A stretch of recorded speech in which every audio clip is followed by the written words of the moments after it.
प्यासी गाय और जादुई कुआं। जब मोहन छोटा था तभी उसके पिता की मृत्यु हो गई थी। अपने बचपन में ही उसने सब काम संभालना सीख लिया था, जिस वजह से उसकी पढ़ाई और उसका स्कूल भी छूट गया था।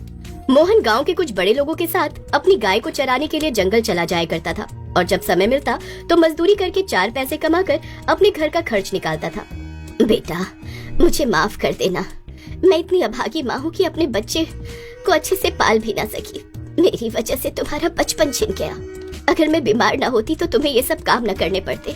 तुम भी बाकी बच्चों की तरह स्कूल जाते और पढ़ाई करते।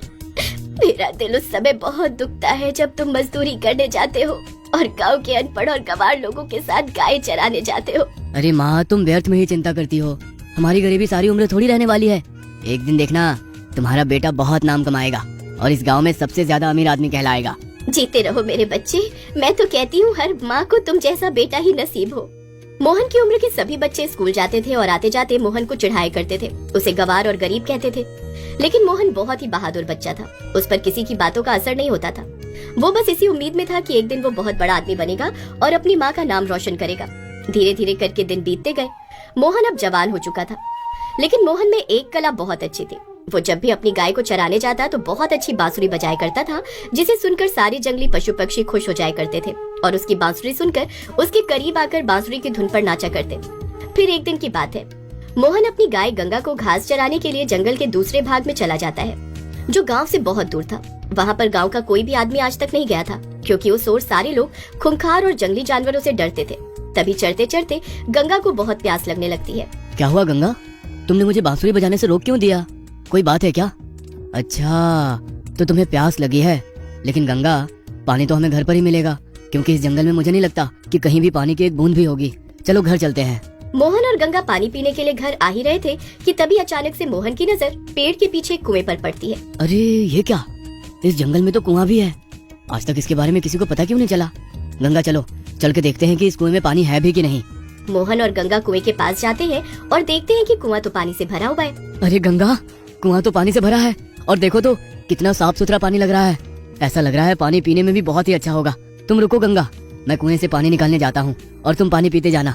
जब मोहन कुएं से गंगा के लिए पानी निकाल रहा होता है तो वो अपनी बांसुरी को कुएं के किनारे पर रख देता है।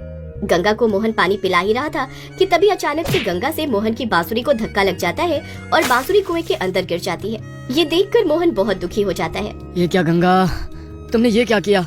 मेरी बांसुरी को कुएं में गिरा दिया। एकमात्र साधन था मेरे मनोरंजन का और वो भी कुएं में चला गया। अब मैं क्या करूँगा अपनी बांसुरी के बिना? माफ करना मालिक, गलती से हो गया। मैंने जानबूझकर आपकी बांसुरी पानी में नहीं गिराई। मोहन और गंगा बांसुरी के लिए उदास होकर जैसे ही वहाँ से वापस लौट रहे थे कि तभी कुएं से कुएं की देवी एक सोने की बांसुरी लेकर बाहर निकलती हैं और मोहन को देती हैं। ये लो बेटा, तुम्हारी बांसुरी। प्रणाम देवी, आप कौन है? और ये मेरी बांसुरी नहीं है। मैं गरीब जरूर हूँ, लेकिन बेईमान और लालची नहीं हूँ। मेरी बांसुरी सोने की नहीं है। मेरी बांसुरी तो एक साधारण बांसुरी थी। जानती हूँ बेटा, ये तुम्हारी बांसुरी नहीं है। मैं इस कुएं की देवी हूँ और ये कुआं कोई मामूली कुआं नहीं है, यह जादुई कुआं है। इस जंगल की ओर कभी भी किसी ने आने का साहस नहीं किया। इस जंगल में बस वही व्यक्ति आ सकता था जो ईमानदार और गुणवान हो, और वह व्यक्ति कोई और नहीं बल्कि तुम हो। मैं तुम्हें यह बांसुरी तुमसे प्रसन्न होकर दे रही हूँ और तुम इस कुएं में जो भी चीज डालोगे वह सोने की बन जाएगी। लेकिन यह वरदान सिर्फ तुम्हें ही मिला है, बाकी किसी को नहीं। और अगर तुम्हारे अलावा किसी और ने ऐसा करने का साहस किया तो ठीक उसके उल्टा हो जाएगा। चीज सोने की होने की बजाय पत्थर की हो जाएगी। ले लो बेटा, ये बांसुरी अब तुम्हारी ही है और तुम यहाँ कभी भी किसी भी समय आ सकते हो। धन्यवाद देवी, बहुत बहुत धन्यवाद आपका। मोहन वहाँ से बहुत खुशी के साथ घर आता है और घर आकर सारी बात अपनी माँ को बताता है। सच बेटा, क्या तू सच बोल रहा है? सच में तुझे जादुई कुआं मिला और कुएं की देवी ने तुम्हें वरदान दिया? माँ देखा, मैं बचपन से तुम्हें कहता रहा ना कि मैं इस गांव का सबसे अमीर और बहुत बड़ा आदमी बनूंगा। माँ, लगता है वो दिन आ गया है। वो तो ठीक है बेटा, लेकिन अगर इस बात की भनक किसी और को लग गई तो ना जाने क्या हो जाएगा। तुम तो जानते ही हो इस गांव का मुखिया कितना क्रूर इंसान है। वो किसी को आगे बढ़ता हुआ कभी देख नहीं सकता। अगर उसे पता चल गया कि तुम्हें सोने की बांसुरी और जादुई कुआं मिल गया है तो वो ना जाने क्या करेगा। तुम ऐसा करो बेटा, इस बांसुरी को कहीं छुपा दो और तुम्हें कोई जरूरत नहीं जादुई कुएं के पास जाने की। बेटा, तुम मेरा इकलौता सहारा हो। अगर तुम्हें कुछ हो गया तो मैं क्या करूंगी? माँ, तुम खामोखा ऐसे ही घबराती हो। उस देवी ने मुझे ये वरदान खुद दिया है, क्योंकि मैं सबसे ईमानदार और गुणवान हूँ और ये वरदान ऐसे ही किसी को भी नहीं मिल जाता। माँ, जरूर मुझ में कोई खूबी है, तभी मुझे ये वरदान मिला है। और हमें किसी से डरने की कोई जरूरत नहीं है। अब हमारे अच्छे दिन आने वाले हैं। मैं ये बांसुरी सुनार के पास बेचने जा रहा हूँ। तुम बस घबराओ मत, सब ठीक हो जाएगा। मोहन वो बांसुरी सुनार के पास बेच कर आता है और उस बांसुरी के बदले उसे बहुत सारा धन मिलता है। फिर धीरे धीरे करके मोहन हर रोज कुएं के पास जाता और कोई एक चीज कुएं के अंदर डाल देता, जिसके बदले कुएं की देवी उसे सोने की चीज देती। लेकिन मोहन हमेशा अपनी जरूरत के मुताबिक ही उस कुएं से सोने की चीज लेता और उसे ज्यादा का जरा भी लालच नहीं था। मोहन अब धीरे धीरे सब गांव वालों की मदद भी कर रहा था, लेकिन सभी को मोहन पर शक हो रहा था कि ये मोहन अचानक से इतना अमीर कैसे हो गया, उसके पास इतना धन कहाँ से आ रहा है। साथ ही गांव में मोहन की उम्र के लड़के भी अब मोहन पर खूब जल रहे थे, क्योंकि वो पढ़ लिख कर भी मोहन के जैसा नहीं कर पा रहे थे। और जब मुखिया को इस बारे में पता चलता है तो उसके तन मन में आग लग जाती है और वो मोहन को धमकाने के लिए उसके घर पहुंच जाता है। देख मोहन, सच सच बता, तेरे पास इतना धन कहाँ से आ रहा है? ना तो तेरे पास कोई नौकरी है और ना ही तेरे पुरखों की कोई जमीन जायदाद है कि जिस वजह से तू इतना धनवान हो जाए। देखिए मुखिया जी, मुझे एक देवी का वरदान मिला है, जिस वजह से मैं अच्छा काम कर रहा हूँ और धनवान हो गया हूँ, बाकी कुछ नहीं है। लगता है ये मोहन ऐसे नहीं बताने वाला, इस पर हर समय नजरी रखो। फिर एक दिन की बात है, मोहन जादुई कुएं के पास जा रहा था। मुखिया का आदमी उसका पीछा कर रहा था। जब वो आदमी देखता है कि मोहन को कुएं की देवी कुएं से निकालकर सोने की चीज दे रही है, तो वो हैरान रह जाता है और सीधा ये बात आकर मुखिया को बताता है। अच्छा, तो ये बात है। मोहन तो बड़ा ही चालाक निकला, उसने जादुई कुएं की खोज भी कर ली और हमें इस बारे में पता ही नहीं है। ना जाने उस कुएं में और कितना सोना भरा है। अब मुझे जल्द से जल्द उस कुएं तक पहुंचना होगा। जल्दी से मुखिया कुएं के पास पहुंच जाता है। उधर मुखिया का वो आदमी इस बात को हवा की तरह पूरे गांव में फैला देता है। धीरे धीरे करके सारे गांव वाले कुएं के पास पहुंच जाते हैं। जब मोहन को इस बात की खबर लगती है कि सबको जादुई कुएं के बारे में पता चल गया है, तो मोहन बहुत चिंता में आ जाता है। बेटा, अब ना जाने क्या होगा, सब गांव वालों को और मुखिया को उस जादुई कुएं के बारे में पता चल गया। माँ, वो सब तो ठीक है, लेकिन ये वरदान केवल मुझे ही मिला है, बाकी किसी को नहीं। मैं ये सोच रहा हूँ कि किसी के साथ गलत ना हो जाए।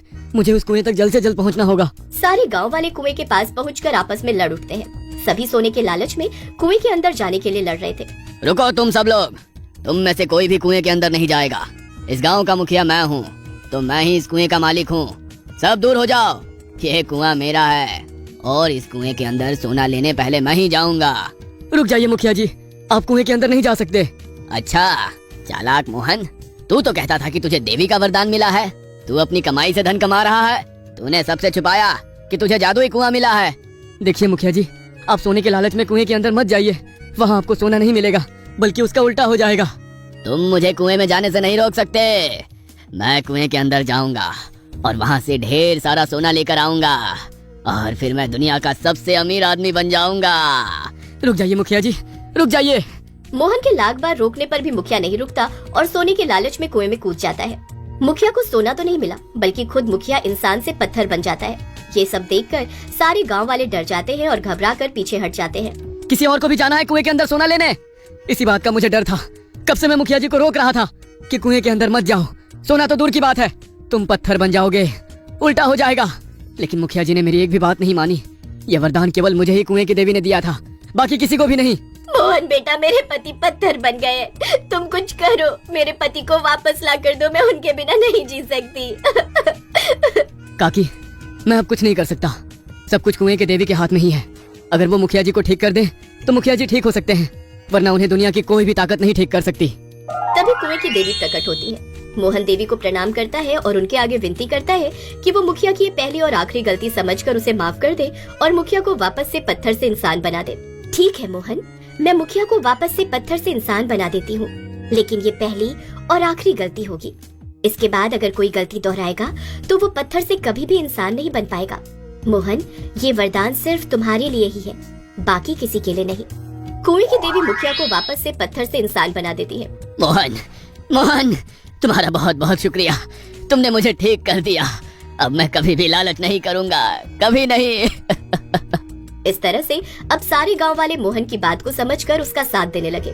मोहन हर रोज अपनी और गांव वालों की जरूरत के मुताबिक कोई एक चीज कुएं में डालकर वहां से बदले में सोने की चीज लेता और अपनी और गांव वालों की जरूरत को पूरी करता। मोहन बहुत ही समझदार और सुलझा हुआ लड़का था, वो सबकी सहायता करता था। इस तरह से धीरे धीरे मोहन गांव का सबसे अमीर आदमी बन जाता है।